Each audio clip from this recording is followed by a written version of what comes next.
In this video, I want to talk about why I purchased a $7,000 monitor that is 5 years old.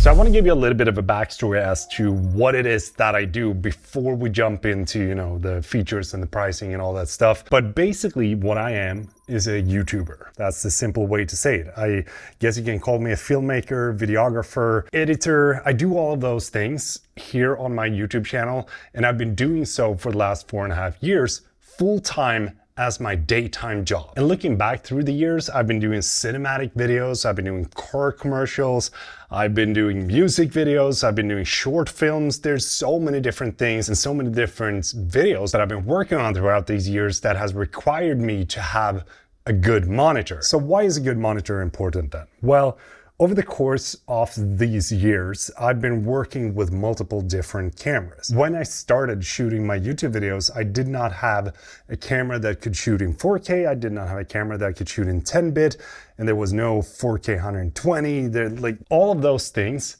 did not exist when I started out. And to be completely honest, in the beginning, you don't really care about all those things. You just want to start to learn, and you just want to try to get as good as you possibly can with the things that you can afford. But the more that I've done this, and the more, we're gonna call it professional, but I'm not gonna say that I'm professional. I'm more so I'm shooting from the hip and then hoping that things work. But the more that I've done this throughout the years, the more I've realized that having the right tool for the job that you're about to do is very important. And I always try to compare it to when you are building a house, for example, and you're purchasing the cheapest tools that you can in the hardware store. Sure, they might help you to do the job, but they're not gonna last you for hundreds of jobs. So eventually you're gonna end up spending more money on the cheap tool than what you would if you were to buy an expensive one to begin with. But then again, in the beginning, you don't have the money that you might need to invest into the high-end gear. And that is why it's great to have the options of actually starting with something that is cheaper. But there is a few things that I've realized throughout these years, and one of them is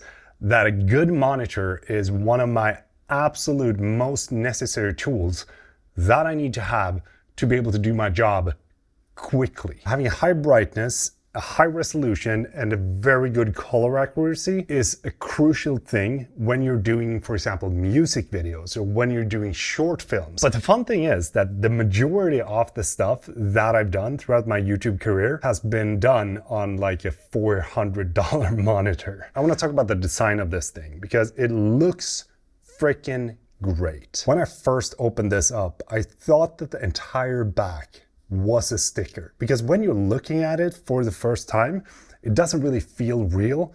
It looks like there's some sort of, 3D sticker that they put on the back just to have these nice holes into the entire slab of the aluminum in the back. And it's also one, I think, of the reasons why this monitor is so freaking expensive, because that piece of aluminum couldn't have been cheap for each and every monitor that they sell. And to be able to hang this monitor onto an actual arm, you need to pay another $270 to be able to purchase the Visa mount so that you can actually mount it to your arm. And if you're watching this video, you probably also know that the stand is another like $1,200, which is wild. But they do have some sort of quick lock mechanism in the back of the monitor, which makes it a little bit more understanding as to why you have to add on a Visa mount to the back. But looking at the display though, they could have just integrated it and then it would be simple as that. But hey, it's Apple. When it comes to the function of the display, it has 4 different USB-C ports in the back, and one of them is actually Thunderbolt 3. I am a huge fan of Thunderbolts. I would love everything that I own when it comes to tech to be Thunderbolt 3 or 4 or even 5 whenever that is released. It just speeds up my entire workflow and reduces the amount of cables that I need to connect different things, because then you can just purchase a bunch of Thunderbolt cables, connect all your accessories with those, interchangeable. You don't have to think about, oh, does this cable do this? It just makes things easier. Each of these monitors is also calibrated from the factory, which means that you don't have to purchase one of those color calibration things for your monitor. Just boot it up, ready to go. Simple as that. And as I said in the beginning, this is the nano texture version, which is basically a nano coating on the entire display. And the cool thing with this is that it's etched into the glass. And it's very hard to show you how it looks, but let's take a flashlight and shine that on this iPad. And you're gonna see that there's a really intense reflection of the light from the flashlight in the display of the iPad. But when we take the same brightness of the flashlight and move it up to the nano-coated XDR display, it is almost entirely gone. Like the reflection is very subtle and you can barely see it compared to the iPad. And when you're working with this and when you're actually standing and using this, for example, in this case, I have the rim light coming in from the side here. I barely see any of those reflections in the display, which is wild. And when I first started to use this, I did not think it was going to be that big of a difference. But now that I have been using this, it is honestly one of the coolest things that I've had on a monitor in a very long time. And when it comes to the resolution of the monitor, it has a 6K resolution, which is actually kind of impressive because it's a 5-year-old monitor. The other monitor that I got in my previous studio is the Dell 3221Q, but that only had 4K resolution, but was released towards the end of 2021. And it also had a lower brightness than what the XDR display has. The Dell display had a peak brightness of 1000 nits, meanwhile the XDR display has a peak brightness of 1600, but a sustained brightness of 1000 nits. So it's actually kind of a big difference when it comes to brightness levels on the monitors. And I do notice that the XDR display is way more punchy and vibrant in the colors than what the Dell monitor was. But it also has a true 10-bit color space, which is something that might not be important to you unless you're working with photography and videography, because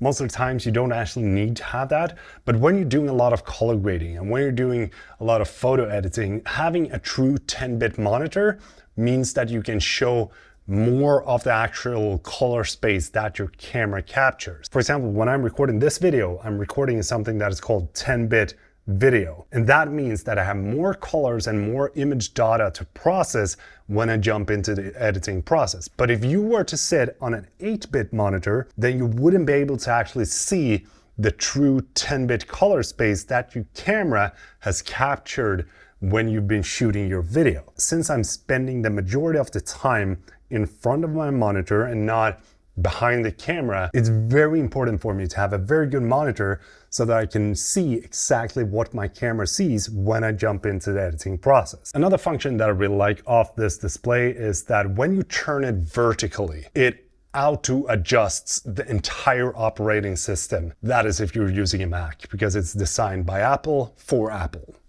Being able to have that when you're working in Final Cut Pro and just twist the display vertical, start working on those Instagram shorts or YouTube shorts or whatever it might be, that is sick. It's so simple to change the entire landscape and get more of the actual space that you want to have when you're previewing your footage or previewing your video. And it's also a great thing to have when you want to show someone a vertical video in a larger format, or you want to show a photo that you've been taking in portrait kind of format. To think that this is a 5-year-old monitor? So let's talk about the price then. Well, $7,000 for the standard version without the freaking stand. Oh man.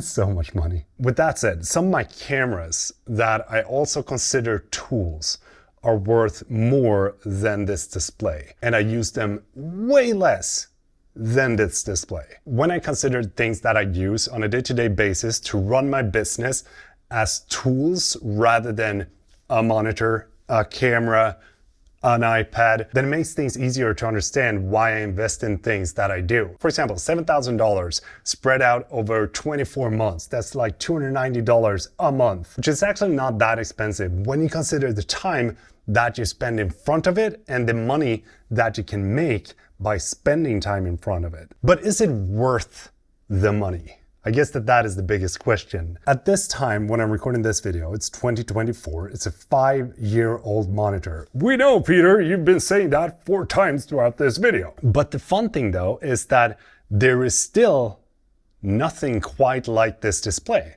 There's not a lot of monitors that I've found that does the exact same things that this display does this good. 6K resolution, true 10-bit, vertical flip, nano texture coating, and Thunderbolt ports that work so smooth with your MacBook or with your Mac Studio. I can honestly say that this is basically everything that I want to have in a monitor, but at a very high cost. I wouldn't recommend anyone to go out and buy this monitor just because I think that this is a good monitor, unless you actually know why you need it. But if you do know why you need it and you think that it's going to be a good investment, then you honestly can't go wrong with this monitor. But has this made my videos better?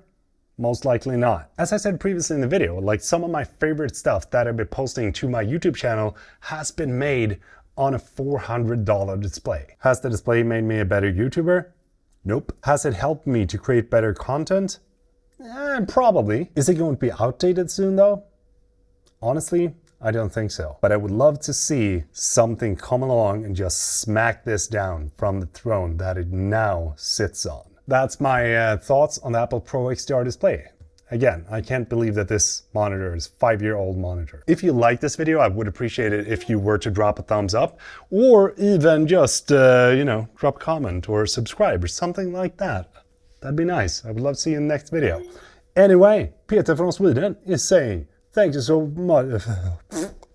I lost track of thoughts, but thank you for watching. Peter from Sweden is saying goodbye. Have a good one. Till next time. Oh, I'm gonna do like this.